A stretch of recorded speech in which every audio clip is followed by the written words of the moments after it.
la juróom-ñeenti weer loolu woon na fukkeel ba xaw na maa gaañ waaye mun naa lu tax nga fàtte ma lu tax nga bàyyi ma te lay jeex na demi leer na ki lay góor di la nampal di dab sa bànneex sa meen tax ma tuur sama ndaw mbaa jar nga ko lu tax nga fàtte ma lu tax nga bàyyi ma te lay jeex na demi leer na sama jaan wàcc na tey lay jeex na ubbil naa la samay oom tette jeex na lu tax nga fàtte ma lu tax nga bàyyi ma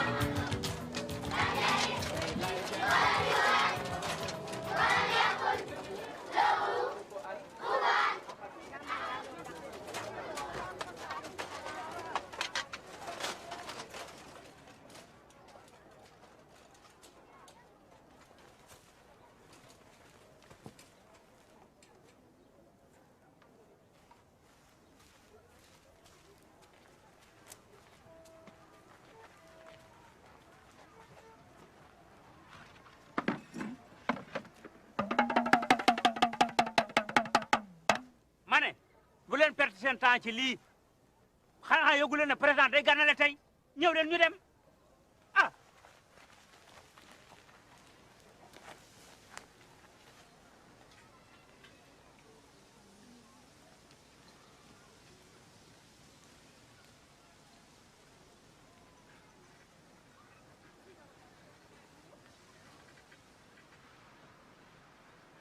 président képp koo xam ne kii tableau ferraille yi nga yeewoo xam ne na juddu bu rëy nga. damuy dëgg Senghor a tax nag nga sax ñu tali boo xam ne dañ ko tisgal ba mu ñuul kuk. li moo neex waaw.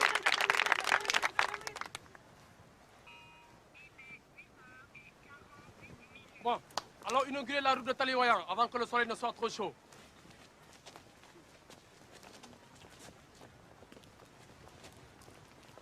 tey nag président mooy may dépense képp ku yeewu si tableau ferraille.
Birama taxawal.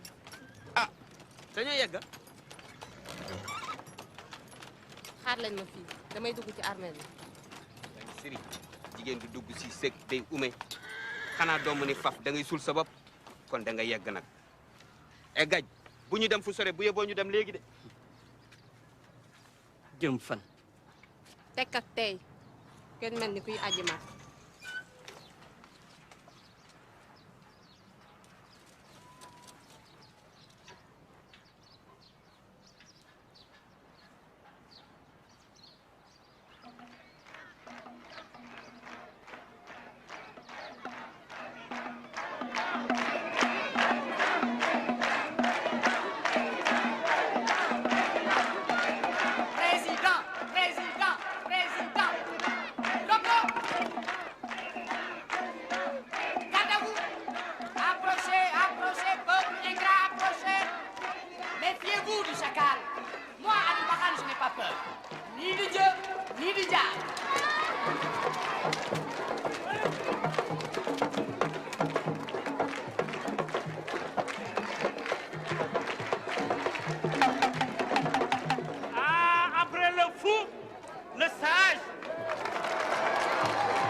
Mais Gora, moi je vois bien comme ça. Mais c'est parfait. Voilà. Et la photo est belle. Ouais. Ah, Bonjour, monsieur le ministre. Bonjour. Alors, comment se passe la campagne? Je compte surtout sur Tableau Ferraille. Ce serait le comble que je n'y fasse pas le plein de voix. Et mon village est aussi dans la circonscription. Oui, mais il ne faut pas compter que sur ses amis. 30 ans suffit pour plonger l'Afrique dans le chaos. Avant, on marchait droit. Pour le drapeau tricolore, peut-être. Pour la Marseillaise. D'accord. Mais au moins, on était fiers. Ah, si seulement on savait pourquoi on se bat aujourd'hui. Mais pour sortir du chaos. Sortir du chaos? Et c'est encore possible? On va y arriver.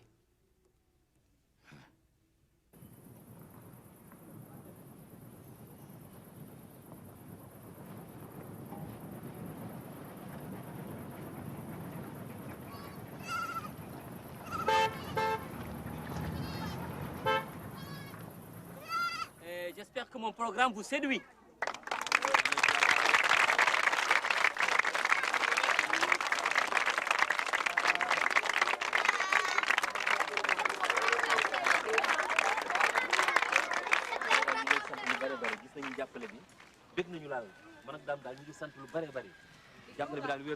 Eh, Gagne. Oh, je t'avais pas vu, Gagne. Celui-là, l'Europe l'a gâté. Non, faut pas dire ça. Gagne, va nous servir à boire. Goro m'a beaucoup parlé de vous. Il n'a pas eu tort. Bravo. Venez vous rafraîchir.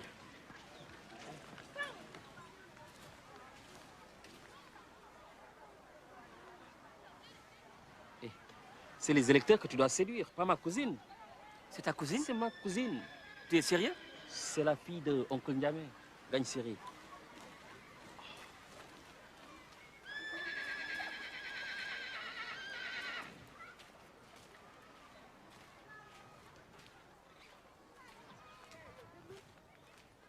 soxna yi ka leen nuyu góor ak xaritam bi. Vraiment content nañu trop. jërë ngeen jëf. Garaa ngi ji de yëg nañ ko mi ngi suñu biir xol. Alhamdulillah. Ndax teel a. Maaleykum salaam. Alhamdulillah. Na ngeen def. ayca bisimilah. sëñ bi ayca. joxal sëñ Sall moom. ayca bisimilah.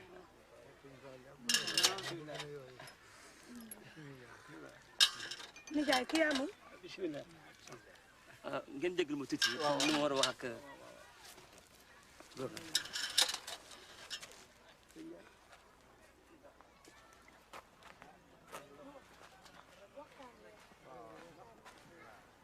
Je veux l'épouser. Mais qui? Mais il n'y en a pas 1000, ta cousine. Je vais parler pour toi, mon oncle, mais pour le moment, c'est la campagne. D'accord, tu me parles de campagne. Moi, je vais la voir.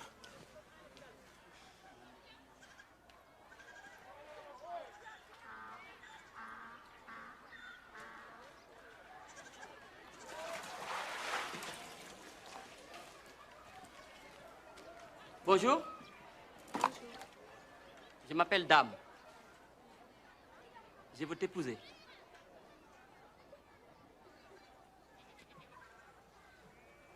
Comment tu t'appelles? Je suis la fille de Ndiamé et de Rama. J'habite le village. Oui. Mais ton nom?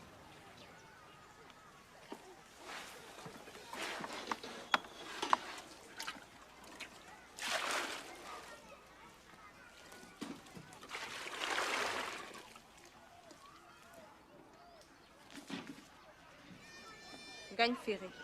Gagne Siré.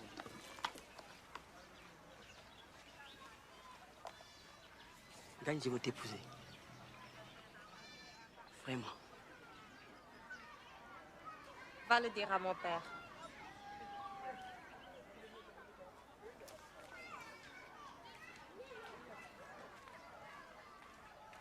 C'est déjà fait. Je n'attends que toi.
waa tapit bi da dul gaaw. baaru daa yomb di. ay yoom muy ki di mbayaaru tableau ferraille nga naan ma yoom xalaas yow de xamoo looy wax lan la.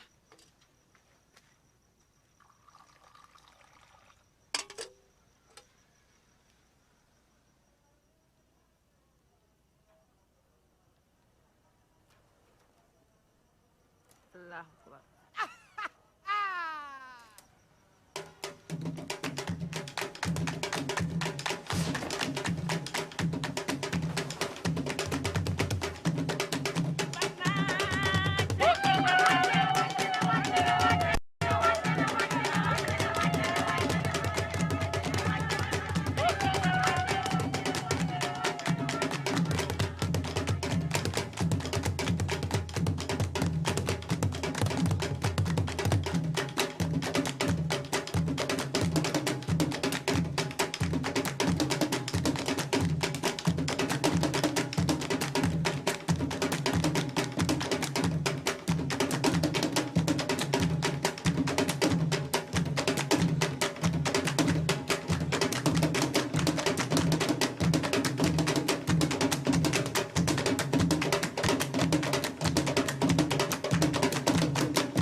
dama la ko lebal nag weer bi bëccëg ñaar fukk lu leer laa la wax. waaw baax na demal nag. nay leer rek. waa Anta ñu lekk lañ ci weer bi ay xeer. dama koy jox warugar maa njëkkeem. man mi yaakaar ni sa bopp nga ko jëlal. yéen. mu we.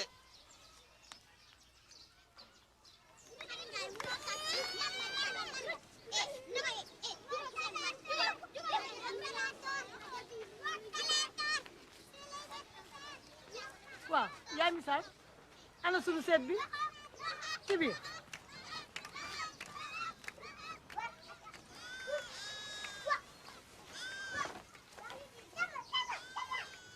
gañ maa la teeroo lii yow wute nga gune tey yi nga xam ne dañuy nàmp di wasin. jërëjëf. Anta laa tudd maa ngi dëkk fii sigil nga nu xol sedd na booy dem marché nga woo ma nu ànd. waaw.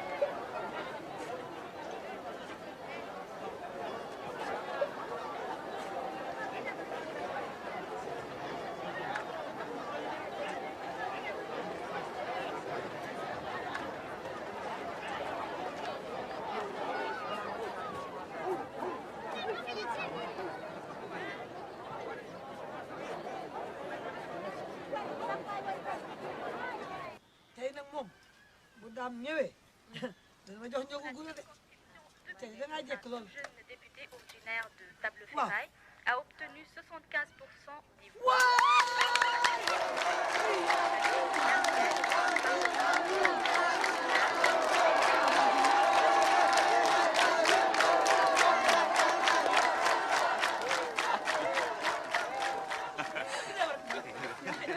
Il est député. Député ou pas, moi je l'aime. Moi je l'aime. Moi je l'aime. Moi je l'aime. Moi je l'aime. J'ai toujours mis Celle-là, elle a bien calculé son coup, hein. Elle épouse un mec, le lendemain, c'est un député. Et si tu m'épousais, Kiné? disons cheval gagnant barke yàlla. yaa ko ji sant yàlla.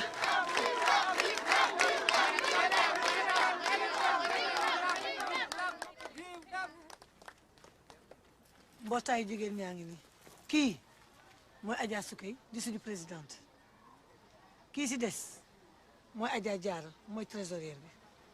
Gagne Siri sigil nga ñu ñun aawa yi bokk ci groupe baax yaay delluwaat it sigil ñu la suñu doom ji takkee député bi indi tekk suñu loxo. gañ si de ab liggéey la moom. Linguère la kay waa ma ne wax nga ko ni muy demee. déedéet. ñun ñi nga gis nag tubaab fakkaat la sama xaalis yi na kenn ku ci nekk su weer dee di nga ne te junni def ci suñu biir kees. ñaareel ba ku ci wasin si ñun ñu ne te ñeenti téeméer dimbalee la su dee dëjit ñu ne ku ne ñaari téeméer jox la su dee dëj maar day yem si it ñu def ku ne téeméer am nañu kees goo xam ne gi it képp ku feebar ci ñun ñu xëpp ko jox la dégg nga ci bu baax am alhamdulilah rabbil alamin. Avec un député de chez nous, nous allons enfin compter comme les autres. sama daal gën nga man fi mu ne nii. ginnaaw ba liggéey am na daal. poste commune donc moo xayma baax. xam nga lu ma bëgg. poste gardien laa bëgg. ay gën la noppaleem. Man nag je rêve du pont de Yolmen et de la conserverie. Je ne suis que député. Oh, tu seras à l'Élysée si ça continue. Aïe. Mais merci quand même, merci quand même. Je déclare ouverte la nouvelle conserverie de Tableau-Ferraille. Faites qu'elle fournisse du travail et du bonheur à toutes les familles. Et surtout, encourager celui qui va diriger ce lieu de prospérité. Et pour les recrutements, adressez-vous à Ndiaye Civilisé.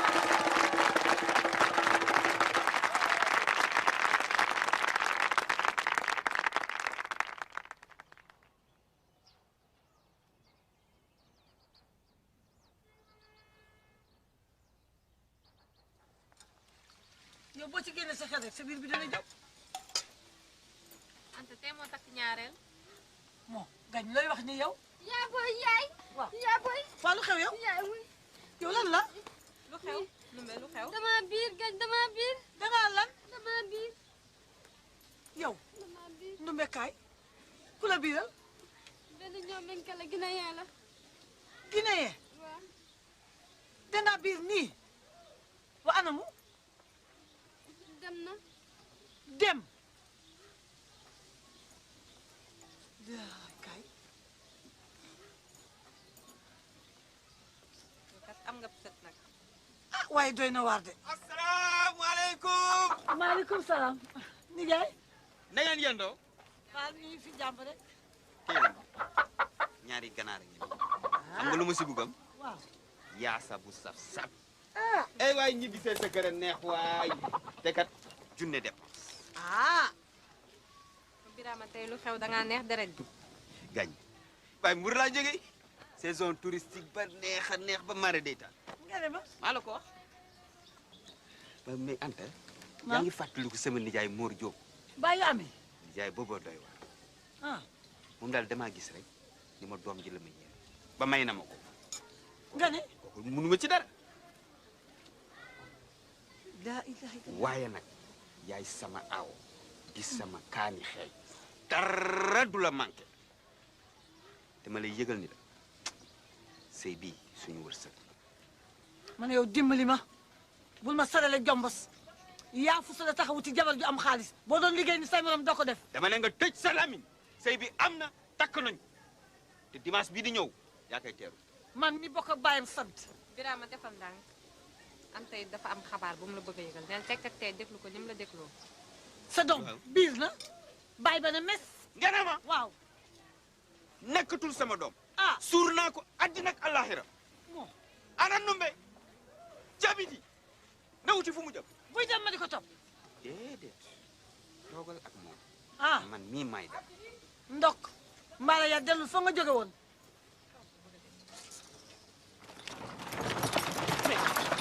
Birama damay fiir. ah tey. mais mon vieux.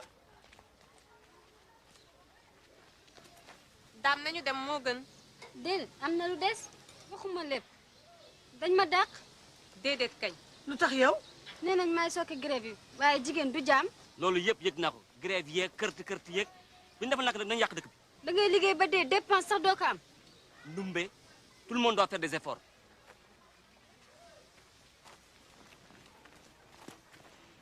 ci n'y es pour rien, mais tu peux les aider. Je suis fatigué de toutes ces histoires. On ne pense qu'aux autres. Il n'y a pas de vie dans cette maison.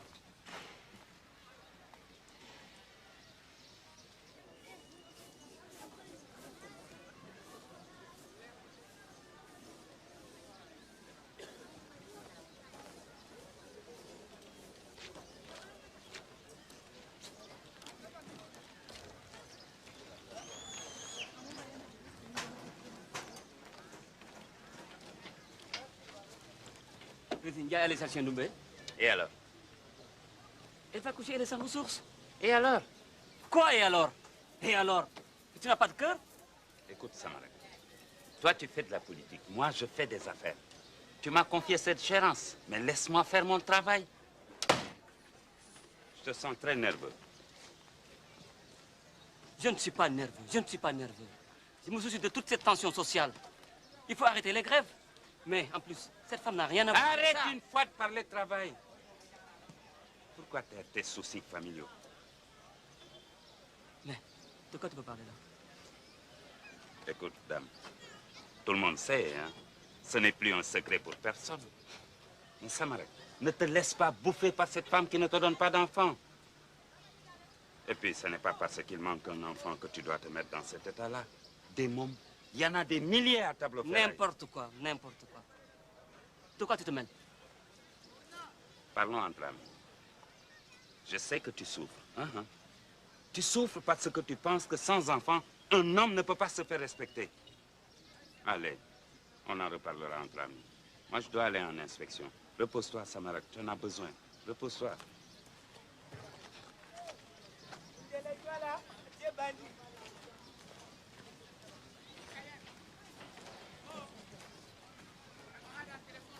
Je n'ai rien pu faire. Quoi? Un député qui n'arrive pas à se faire entendre? Écoute-moi bien, Gagne-Chérie. Tu commences à me casser les oreilles avec les enfants des autres pour lesquels tu t'inquiètes. Moi, je m'inquiète pour les enfants que tu ne m'as pas donnés.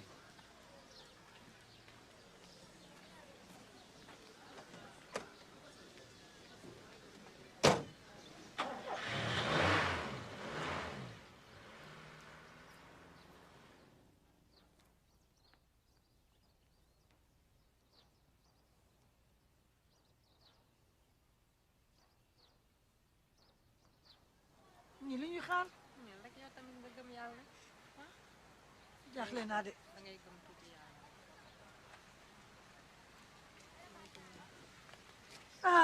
am na doom bu jigéen sa wujj la. alhamdulilah. c'est une fille.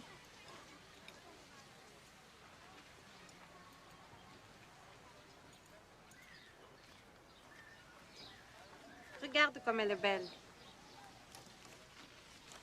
Am sa dépense. Maintenant, def.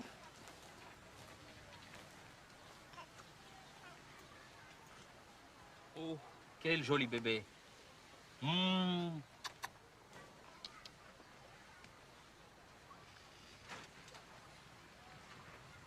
Eh, oh. N'oublie pas notre rendez-vous, une mise au point s'impose. Mesdames, je vous l'enlève.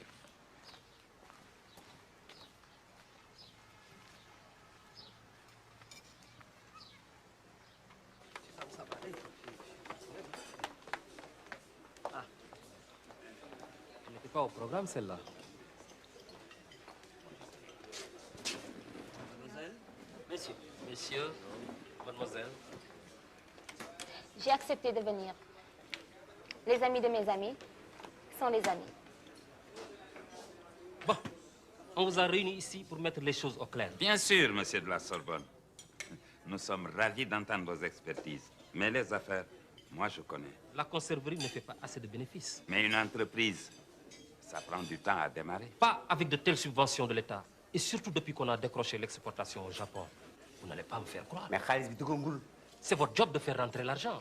Oui, exactement. C'est à vous de rendre ces gens heureux. Surtout avec vos licenciements excessifs, on commence à traîner des casseroles. Écoutez, avec moi, pas de revendication. Cette Noumbé, si c'est d'elle que tu parles, elle a tenu des réunions secrètes pour monter un syndicat de femmes. Vous vous rendez compte? Mais il y a peut-être des raisons. Quelle raison, Gora? Dis-moi. On ne projette pas une grève pour le jour du grand chargement pour l'Italie. Moi, je dis que c'est criminel. Criminel. Je trouve vos méthodes scandaleuses. Oh là là, tous ces soucis. Et si on mangeait? Moi, je pense qu'il va falloir faire le point. C'est ce que je voulais faire ici. Mais Gora, l'énervement, n'a jamais réglé les choses.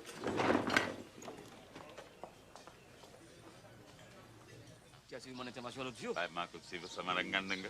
Ton intervention. Mais Diop, son intervention à l'Assemblée. Ah, bonjour Kiné. Salut, dame. Tu vas bien? Ça va? Bonjour. Gaï. Président. Kiné. Ça va bien? Ça va? Bien, bien. Diop Dollar. Comment ça va? Tu vas pas serrer la main? Oh là là, je suis impardonnable. Monsieur le député. Ça va bien? Ça va très bien. ñëpp xam nañu diggante Gansiri ak Anta moo tax doom ji Gansiri lay tudd.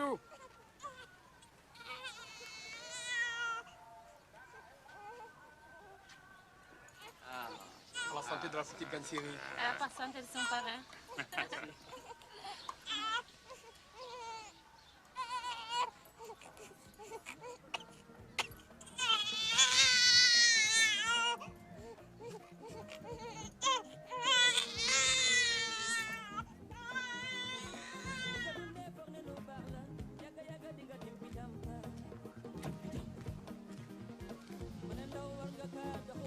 Bon, je vais aller danser.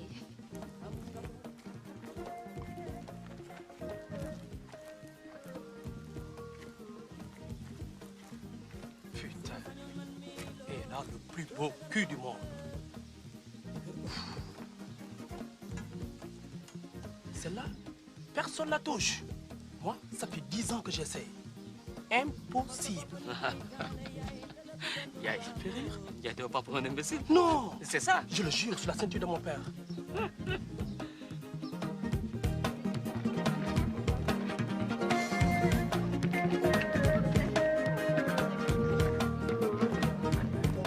Avec une princesse pareille, on ne peut avoir que des ennuis.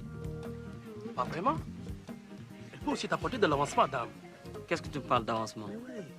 Mais Ndiaye, y a-t-il des jours où tu ne calcules pas? Calculer quoi? Depuis le temps qu'on se connaît, dame. Tu ne sais pas que je suis un poète? Écoute, le sang de Senghor coule dans mes veines. N'empêche, la petite Kiné, c'est ton avenir sur un plateau d'argent. Arrête.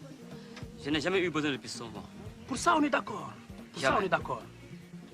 Mais là, je me disais que tu as besoin d'une mère pour tes enfants.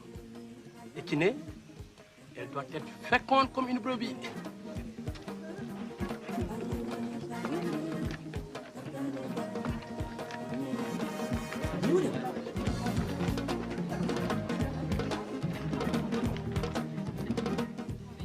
Kiné, Alors les hommes, on prend de grandes décisions.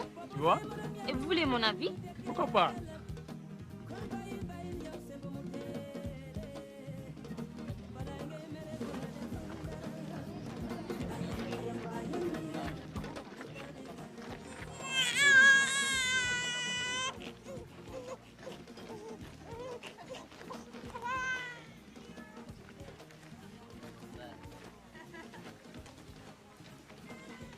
Gagne. Voici Kiné. Je veux l'épouser. Tu me demandes mon avis ou c'est déjà décidé? Tu m'as même pas encore demandé mon avis. Pour moi, c'est oui, à condition qu'elle nous rende heureux. Je le promets.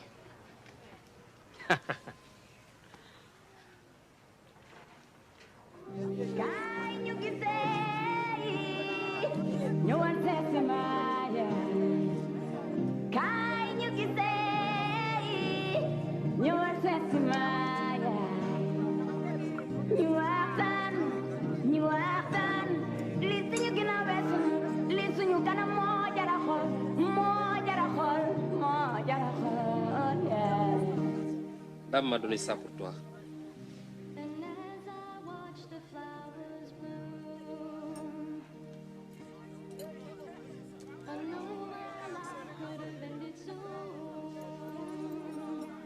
C'est pour te dire que son cœur est toujours et avant tout pour toi.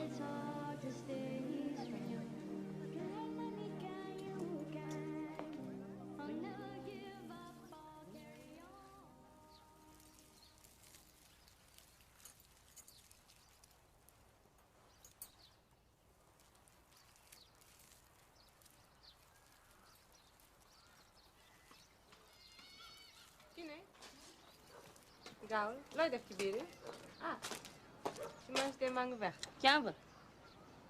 man kay baax na ma ne. Qu'est-ce qui t'arrive? Tu es enceinte. Fais voir.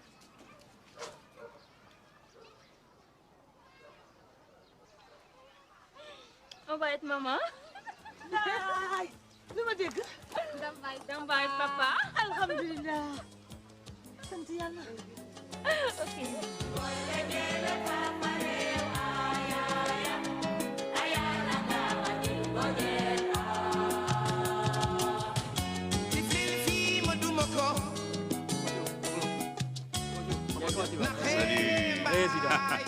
C'est un cadeau pour Golo Junior. Ah oui.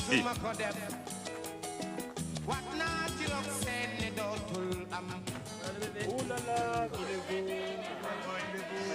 Golo Junior, voici ton cadeau. C'est oncle Sam. C'est un beau cadeau. Sacré président. Tenak, attention, li ngeen xamul, c'est un client américain qui me l'a rapporté spécialement des États-Unis. Disneyland. Je te tire mon chapeau. Les clients américains, quel mosul gis lu mel noonu. Les résultats de la conserverie sont vraiment encourageants. Très encourageant. Alors vous allez pouvoir créer de nouveaux emplois. Et embaucher à nouveau. Ce programme est grand. Il est qui degré. Jëf de laal. Dame, si je te le dis, tu ne me croiras pas. Ndiaye civilisé. Il travaille tellement qu'il a même arrêté de draguer. Alors, il va devenir peut-être épousable et respectable, peut-être. Hey, si je suis respectable, le prochain fils, il pourra peut-être s'appeler Ndiaye civilisé junior. Bonne idée, bonne idée, bonne idée. Hey, tu m'as fait. Ma fille. Voilà. Va bébé.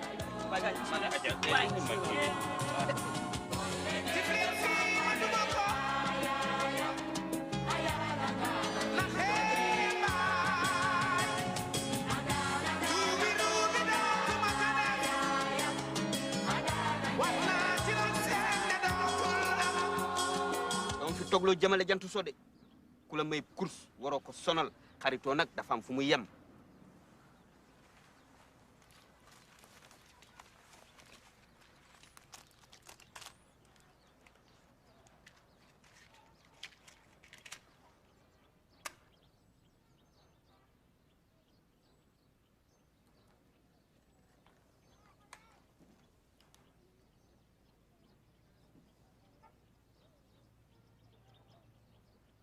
Dame Diagne s'arrache le ministère de l'Industrie et du Développement. laa ilaaha illallaah alhamdulilah rabbil alamin ay waay sama doom ju góor ji waay. xoolal photo bi. moi.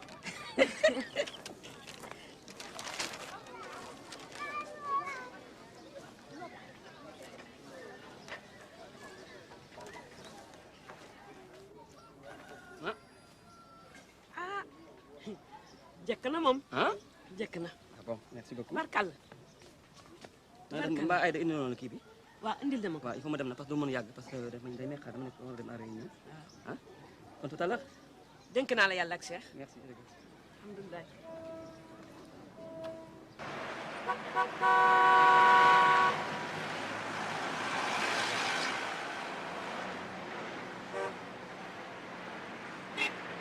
En tout cas, sur ce coup-là, tu as été formidable. Merci, merci. Mais Kiné, qu'est-ce que tu fais percher là-haut là? Tu prends trop de risques. Qu'est-ce que c'est? Je l'ai eu des ateliers Nyatibouy. C'est un Zoulou. Un Zoulou. Ce que tu ne sais pas, c'est que depuis Madame est à Dakar, elle court les galeries. Ah bon? C'est plutôt pendant que j'étais à Table Ferraille que je les courais plus. Parce qu'avant, tu n'étais pas mariée. Parce qu'avant, je voulais épouser un artiste. Eh oh. Moi, la peinture, j'adore. Et puis, j'ouvrirai bien une galerie un jour. Bonne idée. Mais chaque chose a son temps. Pour le moment, tu dois te concentrer sur l'œuvre d'art qui est là. Et descends là. Allez, viens. Oh, oui, oui, oui, oui. Chérie, tu es quand même... Tu comprends?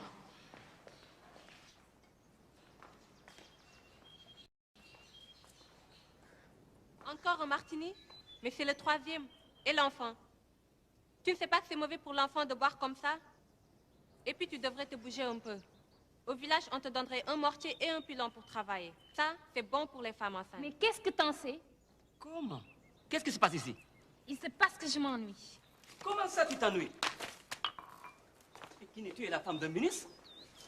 Tu ne manques de rien. Tu as une belle villa comme tu as rêvé. Une belle voiture.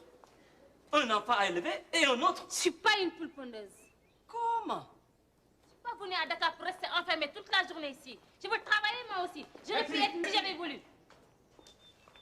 Et pourquoi tu ne demandes pas à elle de te prendre un enfant? Kiné,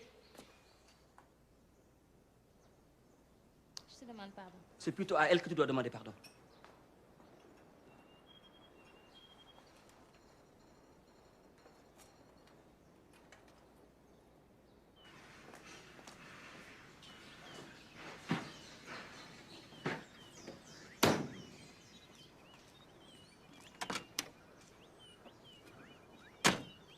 Si c'est ça ma vie à Dakar, mon mari toujours en voyage, mes amis ailleurs, que me reste-t-il? Tellement bébé là. Eh bien, c'est gentil pour moi. Non, je ne dis pas ça pour toi. Et puis si ça continue cette galerie, on va l'ouvrir à deux. Ok. Vous deux là, si ça continue comme ça, je vais commencer à vous faire surveiller pendant mes absences. Hein.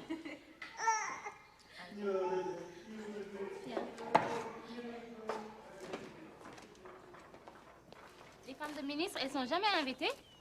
Moi, depuis que je suis mariée, je n'ai plus voyagé. Et moi alors, je n'ai jamais pris l'avion. Menteuse. Et Las Palmas? Oui, mais c'est pas Paris. Et arrêtez là. Ne pensez pas que je vais me ramener avec 2 femmes, non? Pas deux? Une à la fois. À la limite, oui. Bon, moi, je fais juste une semaine. Tu auras ta galerie. Hein? Gagne, je vais t'amener beaucoup de marques. Bon, Dora. Dora, papa est parti, hein? Allez, à bientôt, hein?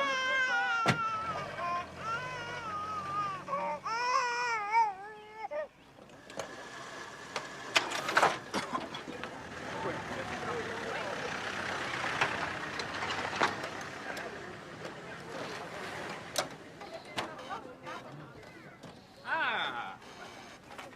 Madame la ministre, j'allais justement chez vous. Que c'est dommage. Anta est malade. Mais Dame est là, je suppose. On va lui rendre visite. Une visite de politesse. Elle nous coûte cher, vos visites de politesse. bokkul ma ànd du fay bor mukk su ma ko laajee ñu ne ma nekk fi mbaa daa tukki waxal ndànk dafa feebar. na dee su ma dellu see dina ma fay mbaa ma nangu samay piis mu ñëw ko mbaa mu bañ ko ñëw Kaay. ñaata la la ameel. junni L'argent détruit les hommes.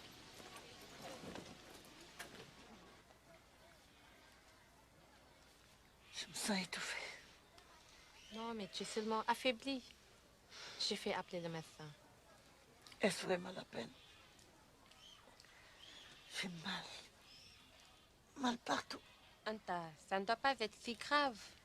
Et Birama qui n'arrive pas. Mais il va rentrer. J'aime Birama. J'aime ses enfants. Les enfants de l'amour.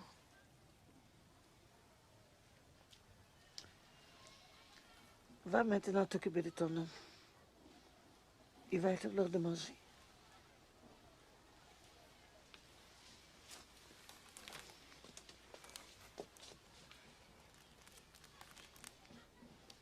Tiens bon, le médecin va arriver.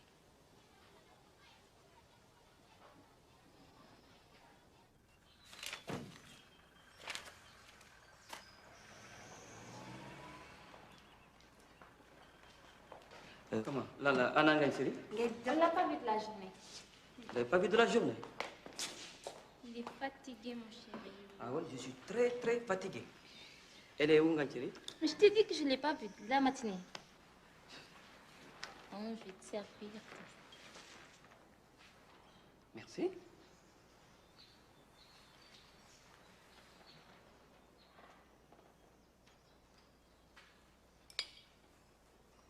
Kiné, qu'est-ce que tu fais là? Ce n'est pas ton jour aujourd'hui. Mais je m'en fous pas mal. Je m'en fous pas mal. Mais Kiné, arrête, tu es complètement folle. Mais Kiné, non, tu je ne peux arrêtes. pas arrêter. Mais Mais arrête! Mais putain, tu vas faire ça! Non! Tu es une pute! Mais ça va... Mais arrêtez là, ça va pas, non? Calmez-vous. Gansiri, arrête! Arrêtez, bordel de merde, ça va pas. Ça va pas, non, Gansiri? Arrêtez, Kiné. C'est comme ça que tu parles à Gagne? Mais toi, de quoi tu te mêles? Mais fille, man may dogal, benen tubay mo fi am te man mi ma koy sol. Je croyais que tu la rendais heureuse. Mais aujourd'hui, tu es en train de briser son honneur. mbaa jàmm ngeen am. jàmm rek. waaye daal ñun jaratunu dara. xam nga lii mooy dund weer yan te moom usine bi bu takku woon rek lépp benn oto ñu nekk ci jàmm. Oh, dépenses farfelues job dollars. Mais vous investir, créer des emplois, du bien-être, la paix. N'est-ce pas le vœu de monsieur le ministre?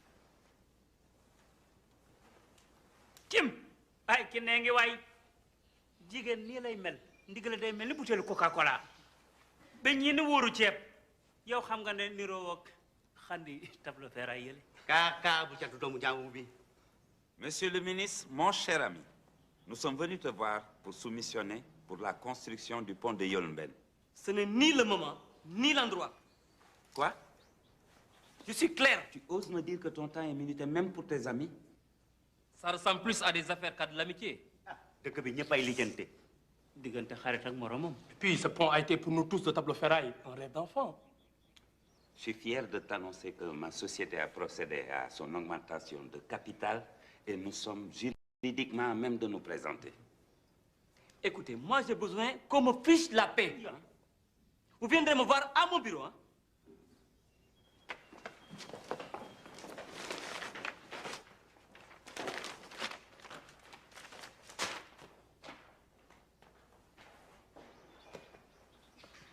nañu dem maa mën a la fi ñukk ni yekk bu naqari jaxan faxe loo foog dama yéey xeer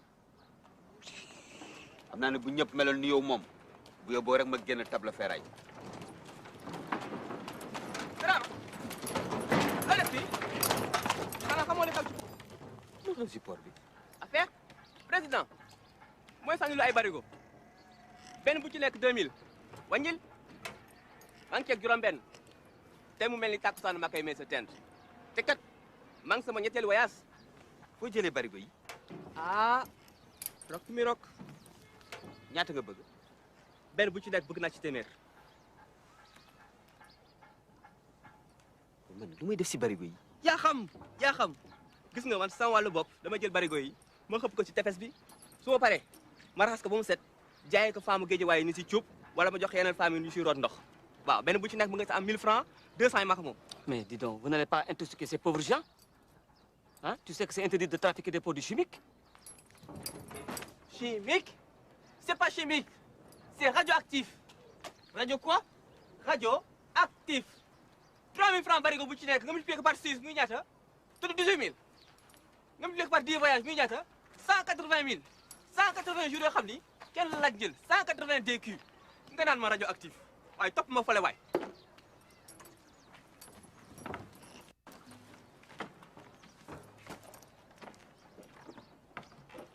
ولم يكن للقاقة بزمان والولد حي لا يخاف لا بزمان غير والد بزمان مصليا أننا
Bon, Kiné, je vais y aller, hein. Tu aimerais bien chérie de ma part, parce que l'avion ne m'attend pas. Comment? Tu ne te lèves même pas pour me dire au revoir? Ce qui est fait, c'est du passé. Comment ça être long le passé? J'ai honte à chaque fois que je raconte la femme de tes collègues ministres. Elles voyagent, elles font des affaires, alors que toi, tu penses qu'à travailler. Pendant que les autres se remplissent les poches. Eh bien, dis donc, je ne regrette pas. Moi aussi. L'amour dans la misère, que Dieu m'en garde.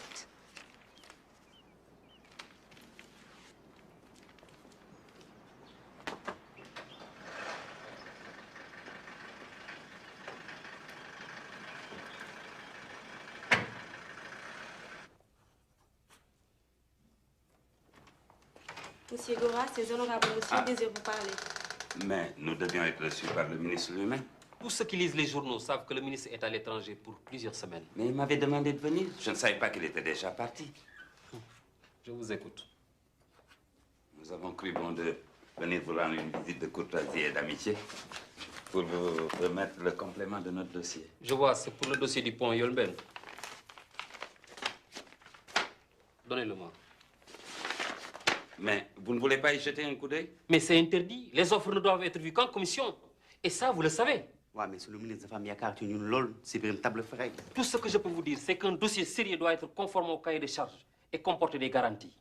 La commission se réunira bientôt et vous avisera de ses décisions, comme tous les autres soumissionnaires. Merci pour la visite. Maintenant, je ne peux rien de plus pour vous. Je vous prie de bien vouloir m'excuser. Une importante réunion m'attend.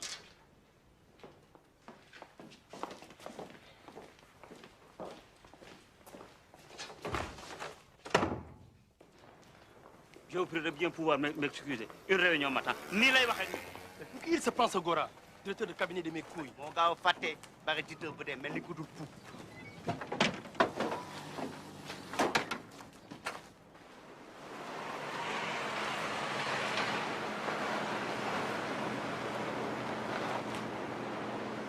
Ah!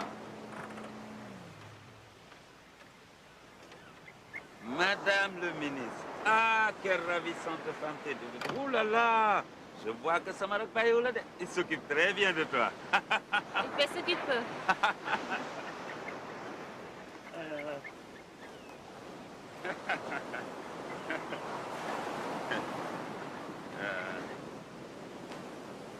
Je te sens un peu triste.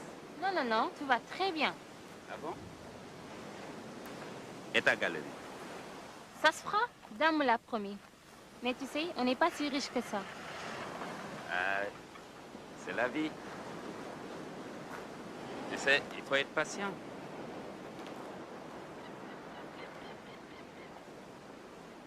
La preuve. À force de patience, je suis enfin au bord de la richesse. Un coût de plusieurs milliards et 30% de commission pour moi tout seul. Mais qu'est-ce que j'en ai à foutre? Ah, tu étais la première à dire qu'il faut de l'argent pour vivre heureux. Et de l'argent, moi, je t'en donne. Et beaucoup. Merde, mais tu as été formé par les plus grandes écoles. Tu pourrais diriger une entreprise, faire des affaires, tu sais. Moi, je te dis tout ça parce que je t'aime beaucoup. Mais sincèrement, je ne reconnais pas la superbe femme émancipée que tu étais. Toi, tu es faite pour rester à la maison? Non. Écoute-moi, Kiné. Moi, je veux des informations. Toi, tu sais où les trouver. Je te pose 100 millions sur la table. 100 millions. Mon offre est valable pour 48 heures. Je serai toi, je ferai vite. Time is money.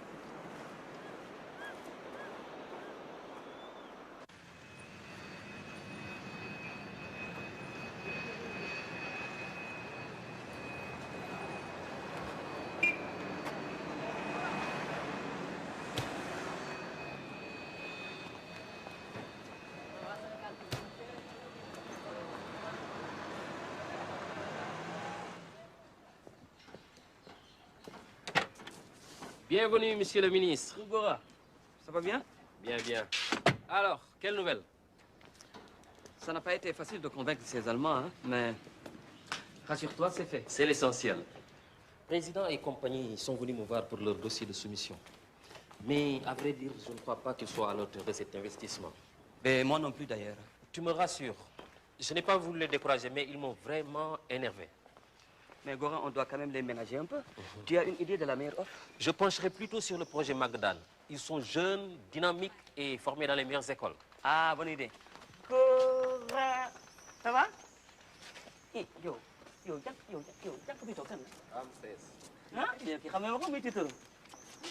Ça va, Ngaï? Ça va bien? Ça va, Kiné? Ça va. Bon. Mais femme, vous allez être gâtés aujourd'hui. Hein? Ah ouais. Bon, je dois aller à la régate.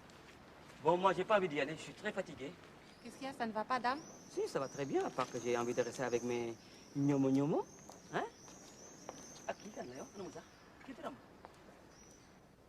Dame Kiné n'a pas l'air très heureuse. Oui, je sais. Mais aujourd'hui, c'est ton tour. Hein. Devine ce que je t'ai apporté. Si c'est pour une troisième épouse, j'en veux pas. Non, il n'y aura pas de troisième. Avec vous deux, je suis comblé. Ça me rassure. Ferme les yeux.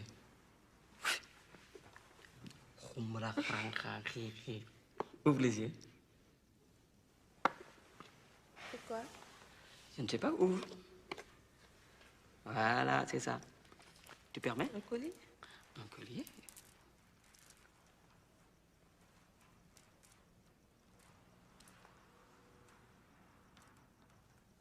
Voilà. Il est très beau. Il est beau, mais il n'y a même pas de... Merci. Oui, c'est beau. Tu entends?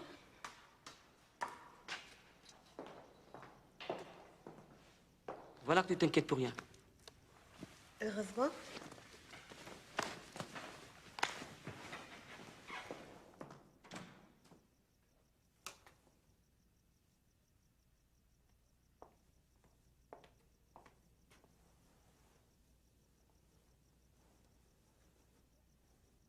Ça va, bébé?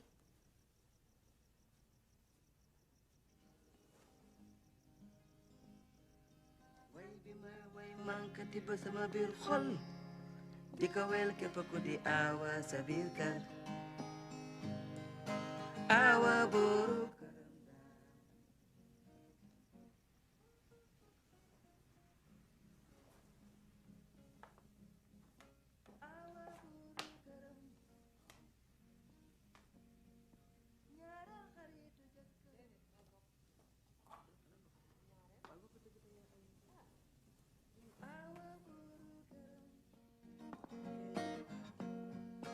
kii daal maa ko bëgg daal ngañ maa la bëgg baax na de waaw. way bi mooy mangkati ba sama biir xol demal di ko way képp ku awa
Il y a une urgence à Sangalkam. Le Premier ministre tient à ce qu'il y ait un de nous deux à la commission. Choisis. Je vois que tu es crevé. Ça t'arrangerait que j'aille à Sangalkam. Toi, les grèves, c'est pas ton fort. Eh, où est-ce que tu as dormi la nuit passée? C'est chez la première ou la deuxième? Hein? Chez les deux. Bon, récapitulons. Goryombo l'entreprise, hors cahier des charges, la STP, hors délai, donc éliminé. Reste en liste, PDR, Magadan et président Enco. Bon, primo, les entreprises de renouveau, budget raisonnable. Eh, mais on se souvient de leur route, hein, Schwinman. C'est le bailleur de fond de l'opposition. Éliminé. Bon, Magadan et président Enco. Moi, j'ai de l'estime pour Magadan. Ils sont jeunes, dynamiques et formés dans les meilleures écoles de la planète. Mais attends, les grandes écoles, ça fait pas les petits budgets. 7 milliards, ils s'emmerdent pas. Pour ce prix, on a 10 écoles, 50 dispensaires. Et 200 Mercedes. Mais ils sont solides. Leur devis est élevé, c'est un fait. Président Enco parvient à 2 milliards. Est-ce réaliste? Moi, je tenterai l'expérience. Moi, je suis pour aussi. Le président est capable de gérer. Il n'est pas si jeune et il a des garanties. Sa conserverie fait des résultats étonnants. Il fait de bonnes boîtes de sardines, du bon thon, mais pas forcément un bon pont. Bon.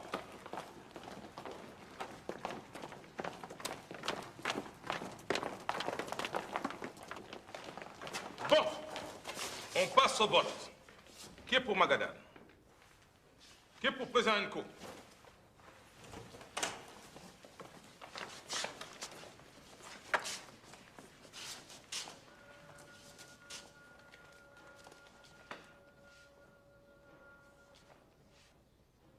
Les syndicats ont signé. Le président a rappelé le marché. Quoi? Qu'est-ce que c'est que ce délire? Tu leur as pas dit? Qu'est-ce que tu voulais que je leur dise? 8 sur 9 étaient pour lui. C'est comme ça. Il n'y avait pas de concurrent sérieux. Tu parles. Ils ont invoqué les résultats de la conserverie. En tout cas, le président peut faire ses preuves. Tu le penses sincèrement? Je dois l'espérer. Écoute, Gora. En tout cas, tous les membres de la commission étaient pour lui. J'aurais dit non, ça n'aurait servi à rien. Cela aurait été plus prudent. Je n'en sais rien. Il serait passé pour un renégat à Table-Ferraille. Bon, je dois aller au musée. Je suis fier que la construction de ce pont devienne enfin une réalité. C'est un véritable rêve d'enfant pour moi.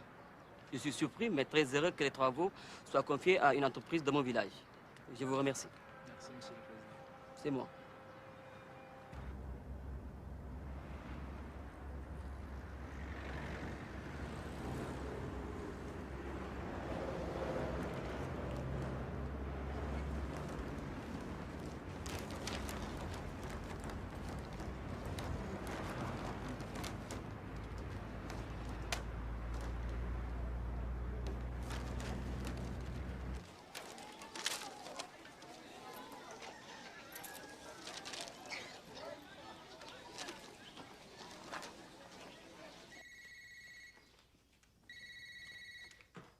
Allô? Oui, ne quittez pas. Monsieur, c'est encore pour vous. Allô?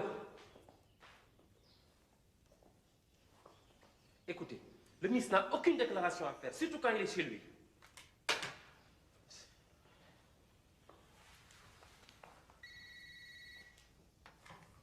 Allô? Ah, monsieur le Premier ministre. Non, non, je vous assure. Non, restez confiant. Dan n'a rien à se reprocher. C'est vrai, monsieur le ministre. Au revoir, monsieur le Premier ministre.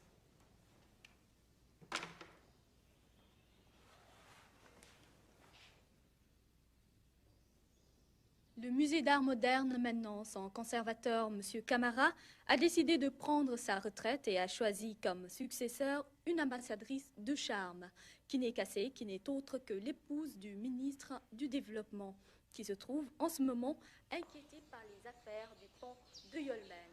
La question qu'on se pose, le ministre a-t-il aidé président et compagnie en échange de ce cadeau à sa femme? Actualité internationale, en France, le Premier ministre Alain Juppé a promis lundi...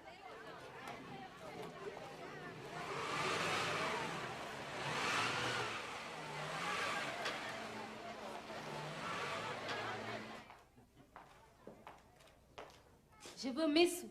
Tu penses qu'on se promène avec 150 millions de francs CFA dans les poches? Ici, à Tableau Ferraille? Moi, je dois foutre le camp par le premier vol avec mes enfants. Dis-moi, pourquoi tu es dans cet état? Je veux mes sous parce que je me tire. Tes sous sont déjà en Suisse. Genève, Banque Smecta. Mais clame ton innocence. Tu as la conscience tranquille quand même. Fais quelque chose. Ou alors dis-moi, où est le problème? Kiné, putain, tu vas pas te laisser abattre. Tu peux les empêcher de te calomnier et saisir les tribunaux. Tu penses qu'on va pouvoir se défendre? De toute manière, c'est les politiques qui trinquent, jamais les hommes d'affaires. Si tu ne crois plus, je n'ai aucune raison de le faire. J'y croirai jusqu'au bout, tant qu'il me reste un souffle de vie.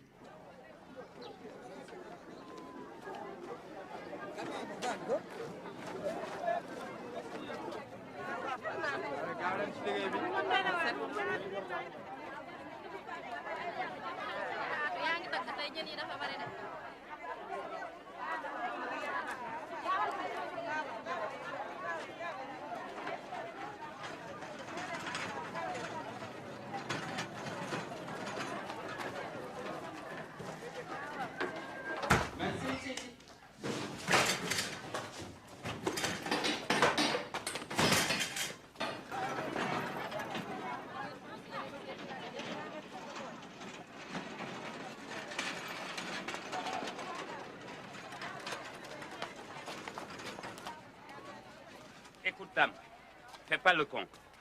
On va t'en sortir, je te jure, Samarak. Écoute, qu'est-ce que tu veux de l'argent? Je t'en donne combien tu veux? 100 millions? Non, je t'en donne 200. Comme ça, tu vas rejoindre Kiné. C'est mieux. Nous, on s'occupera de Tableau Ferraille. Comment ça? En mettant l'argent du pont dans votre poche? C'est ça? C'est ça? C'est ça? Ah, imbécile. Tu es là à comprendre. Tu aurais pu nous aider, t'en aurais profité. Tu fais le con. Hein? Approche. Approche maintenant, approche. Approche. Ce salaud. C'est moi qui l'ai mis à la tête de cette entreprise. Hein? Qu'est-ce qu'il va faire de vous? De poser une victime?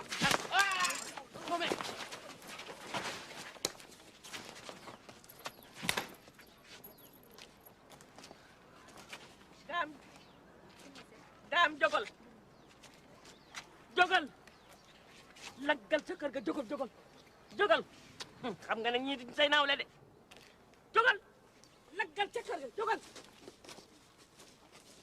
ay jógal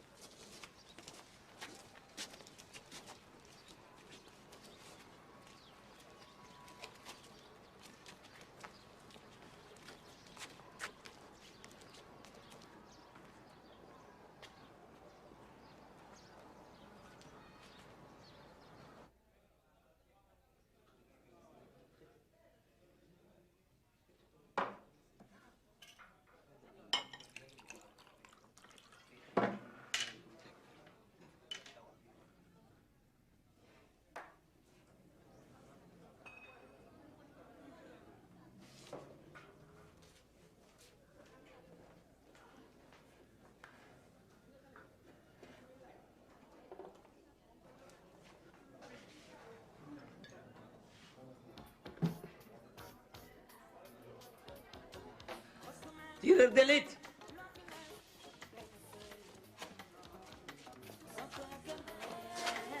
Ah, tu es là. Ça fait longtemps que je te cherche. Tireur d'élite. Je vais te lire ma lettre de démission. Ici au bar des Folies Perdues. Monsieur le Président de la République. Attention, c'est un moment solennel. En ce jour dur,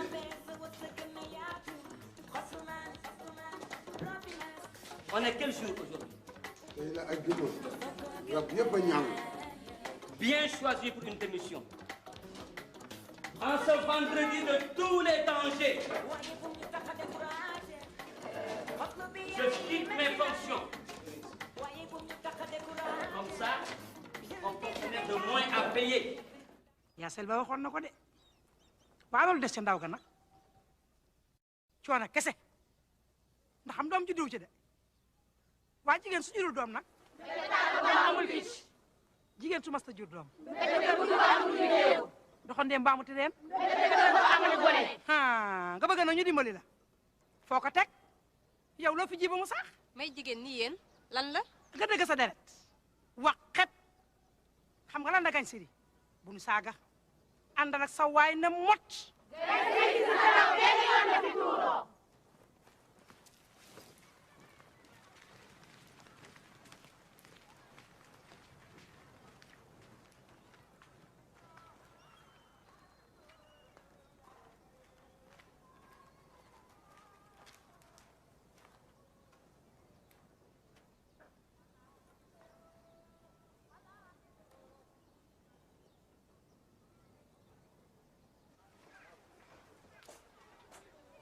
waaw yow li nga fal ni mooy lan damay tagatu ji da nga dof wala lan loo foog da di tey rek déedéet kañ waaw waaye par 15 ans rek laa koy def pour yow kon tax ñu may woowee mademoiselle 15e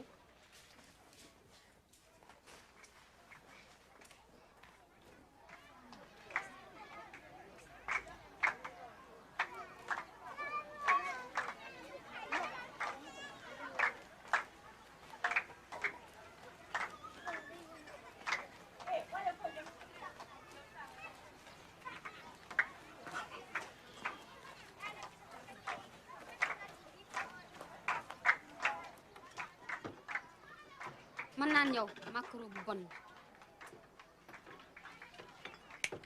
sama xaalis weer a ngi ni nga amel mu fukki buum dégg yow nga avance ah lan avance la déggul damay miir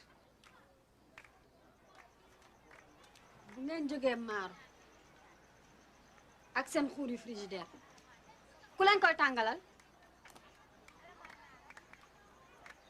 ngeen may wax waxu avance yéen ngeen tàng jër man may xaar ku may fay ngeen may wax waxu avance waaye nag boo ngeen xam ne lenn am na ngeen sama bitig bii maa ko moom ku fi joxeetul lu mat doo laal ndax man gor laa bu ma joxe damay joxe ba mu jeex te bu ku ma tëddal kenn ci yéen rek màgget naa fukki at sama xaalis laa bëgg lu ma jox sama doom yi xiif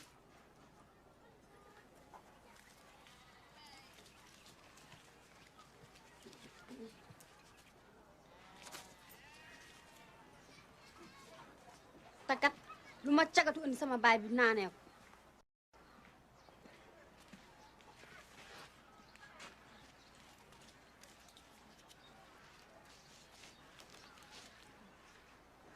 yow ku naan nga waaye nag tey sama bitig bi dama ko tëj ndax damaa gis samay rêve te kat leen rek laa bëgg moo dem jul ji sama bàmmeelu yaay topp leen fële baa doon tabla feraay bon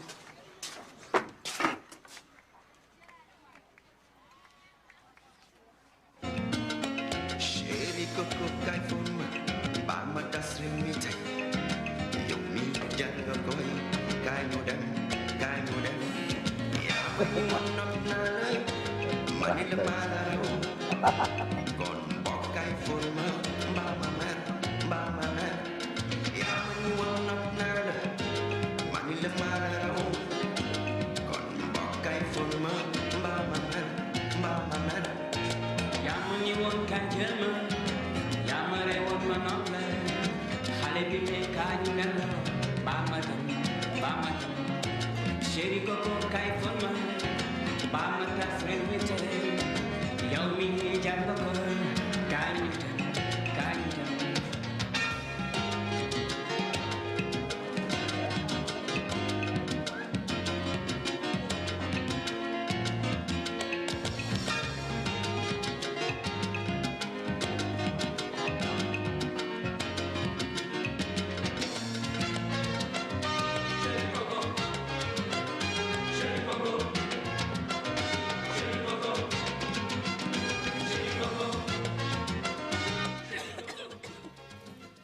Goûtons voir si le vin est bon.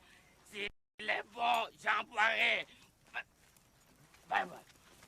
J'en boirai si le vin chevalier de la table ronde. Goûtons voir si le vin est bon. Dame, relève-toi. J'en boirai. Relève-toi. Oui, montre-leur oui, que oui. tu peux te relever. J'en Il faut boirai. t'avoir. Non, non, non.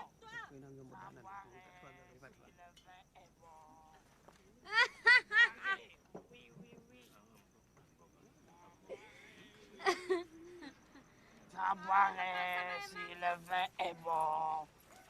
J'en boirai. Xaaral ma taftal samay maam sax. Benn yaay amoon dee na. Man rek a fi des.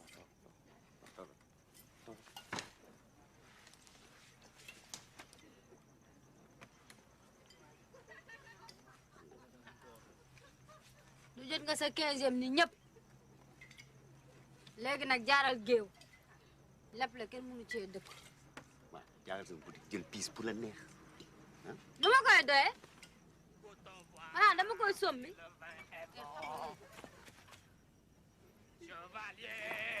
De la table ronde, goûtons voir si le vin est bon. Yeah, get the blues.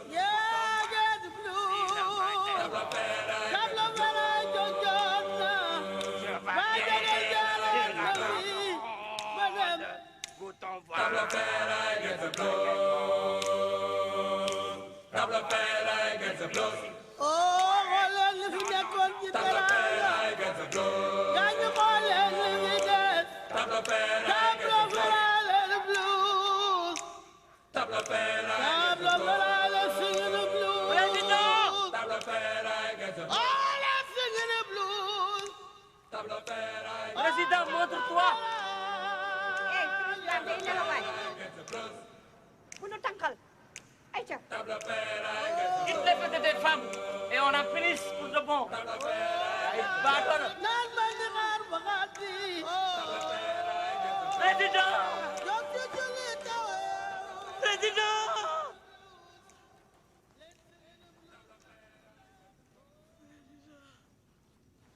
Président.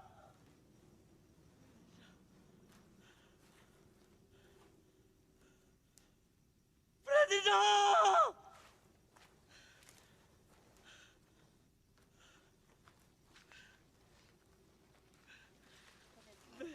Fiche-moi la paix. Président.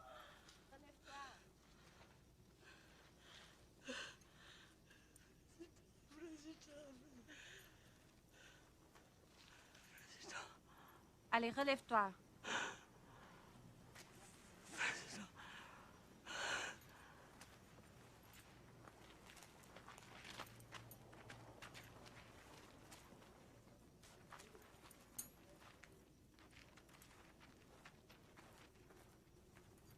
Président. Pardon.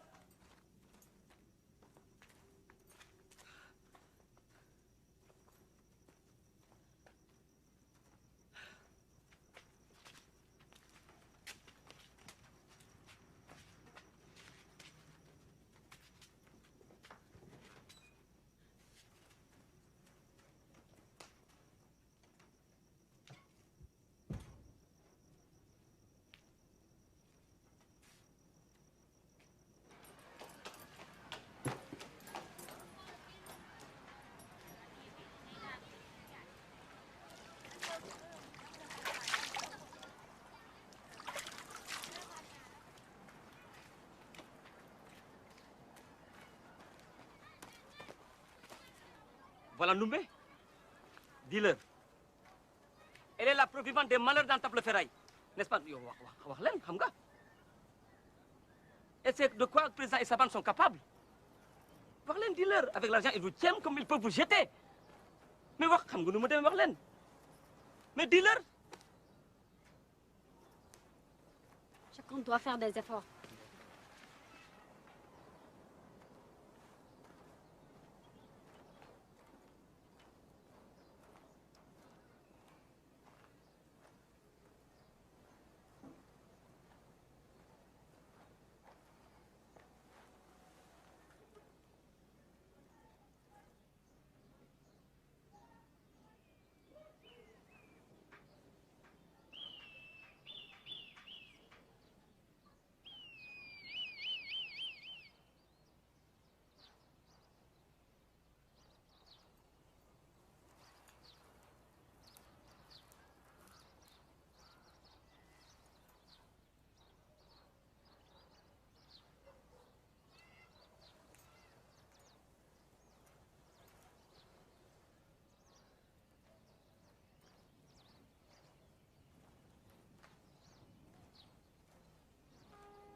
yow lu ma koy wax.